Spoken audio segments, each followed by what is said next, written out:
perpindahan maklumat antara satu individu ke individu yang lain. Komunikasi amat penting pada masa ini. Dalam bahagian organisasi pula, ia amat penting dalam memastikan sesuatu organisasi mencapai maklumat yang diingini. Tahap pembangunan teori pula terdapat kepada beberapa bahagian. Antaranya adalah grup. Grup adalah salah satu kumpulan di mana lebih daripada 2 ataupun 3 yang ditugaskan dalam komunikasi untuk mencapai sesuatu target.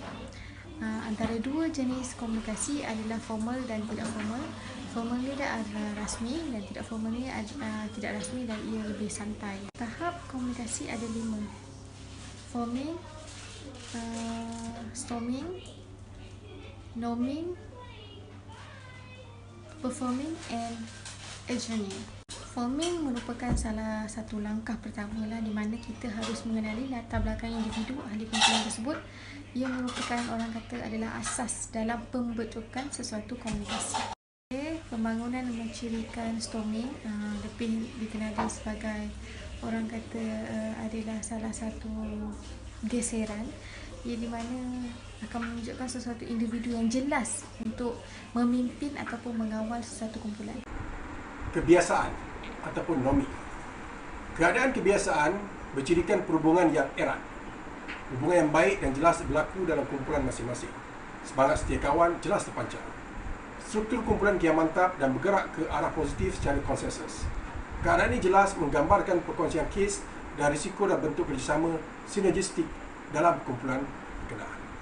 Itu menurut Abdul Aziz Husin Sazali 2003. Yang keempat ialah pelakuan ataupun performing.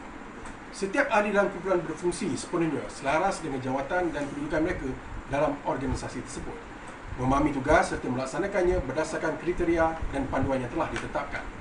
Setiap ahli harus bergerak selaras dengan anjakan paradigma ke arah satu model, pola dan set peraturan atau kerangka yang dipegang dalam sesebuah organisasi kumpulan. Menurut Thomas Kuhn 1963, kemajuan pelakuan saintifik bukanlah satu proses evolusi, tetapi satu siri revolusi intelektual berteraskan konsep world view ke arah kejayaan organisasi yang dibentuk.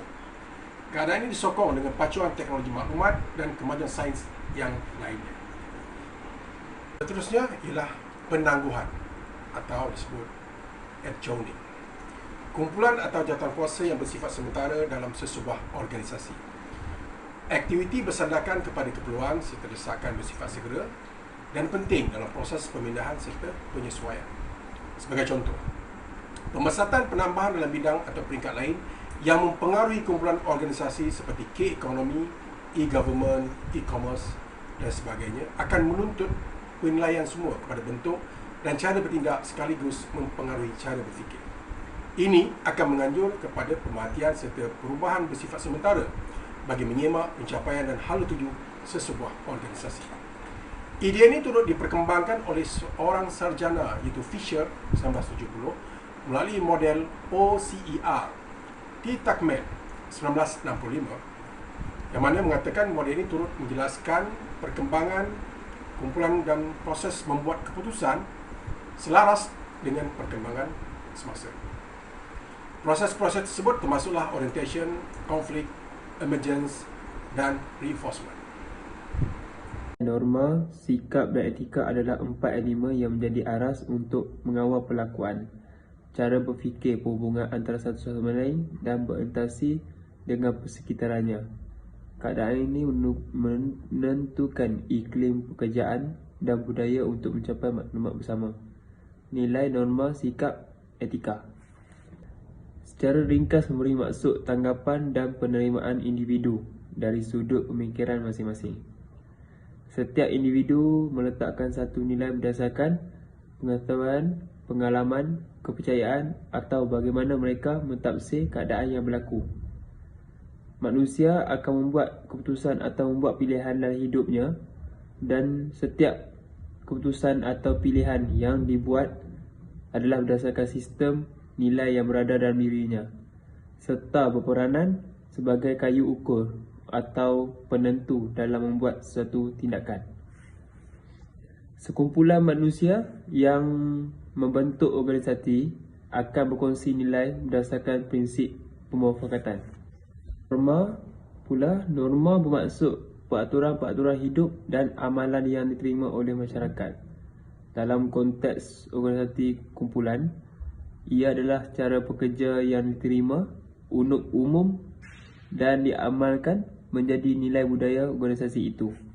Untuk sikap adalah kesediaan seseorang dari segi mental dan fizikal untuk bertindak terhadap sesuatu. Sikap yang mempunyai peranan penting sebagai faktor pendorong dalam tindakan manusia sama ada menerima atau menolak sesuatu. Sikap seseorang dipengaruhi atau juga boleh berubah oleh pengalaman ke arah kematangan. Group think. Proses membuat keputusan secara berkumpulan dikenali sebagai pemikiran kelompok. Group think lah. Teori ini telah diperkenalkan oleh Irving Janis tahun 1982. Proses membuat keputusan merupakan proses yang paling penting untuk kejayaan bidang pengurusan bagi sesebuah organisasi.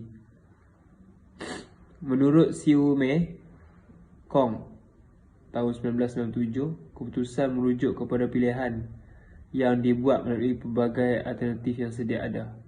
Justru pilihan itu merupakan satu fungsi kepada objektif pembuat keputusan untuk menilai alternatif yang dipilih dari segi kesan tindakan yang dibuat. Pemilihan dikatakan melibatkan elemen-elemen ketidakpastian. Untuk etika pula, etika adalah prinsip kerja yang terbentuk daripada gabungan unsur nilai, norma dan sikap yang dikongsi bersama dalam kumpulan. Apabila ahli sesebuah organisasi memiliki satu matlamat yang sama, maka wujud keharmonian dalam organisasi tersebut untuk mengamalkan etika kerja yang sama. Nilai, norma dan sikap dikongsi bersama secara positif akan menerbitkan prinsip kerja yang baik, lalu mewujudkan satu budaya organisasi yang baik secara keseluruhan. Yang pertama, matlamat jelas. Ahli-ahli komited kepada matlamat pasukan tahu apa yang sepatutnya mereka lakukan dan faham bagaimana mereka boleh bekerjasama untuk mencapai matlamat tersebut. Yang kedua adalah skill relevant. Terdiri daripada individu yang berkebolehan. Mereka mempunyai skill teknikal yang diperlukan dan berkeupayaan untuk mencapai matlamat yang diharapkan. Di samping itu juga, turut mempunyai ciri-ciri personal yang baik untuk mencapai cemerlang. Kepercayaan bersama. Kepercayaan bersama adalah kepercayaan ahli kepada integriti, karakter dan kebolehan dalam diri setiap ahli. Pemikiran kelompok, group think. Proses membuat keputusan secara berkumpulan dikenali sebagai pemikiran kelompok, group think.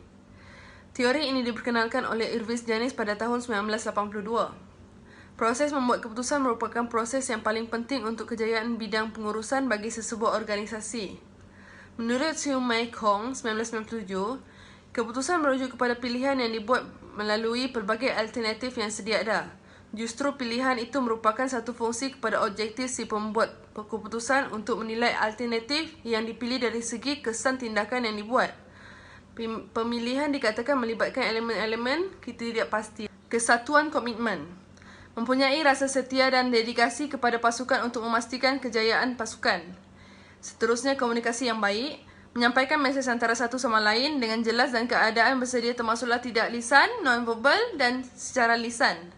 Skill bonding. Pasukan yang boleh menjadi fleksibel dan secara berterusan boleh menyesuaikan perkara yang berkaitan dengan deskripsi tugas, peraturan dan prosedur organisasi dan sebarang dokumen formal dan menjelaskan peranan ahli. Kepimpinan yang tepat. Keupayaan untuk memotivasikan ahli walaupun dalam situasi genting untuk mencapai matlamat, memperjelaskan matlamat, mengenal pasti perubahan yang mungkin wujud serta dapat meningkatkan keyakinan ahli-ahli. Pemimpin tidak hanya mengawal dan mengarah tetapi berperanan sebagai jurulatih dan fasilitator. Sokongan dalaman dan luaran.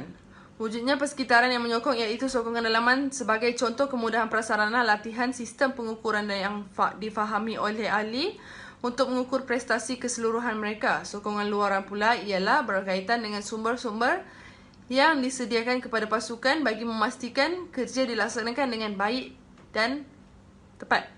Antara halangan pemikiran berkelompok adalah kekangan masa. Proses perjumpaan yang kerap kali akan memakan masa berbanding dengan keputusan yang boleh dibuat secara individu. Selain itu, tidak bersifat kritikal dalam membincangkan sesuatu hal.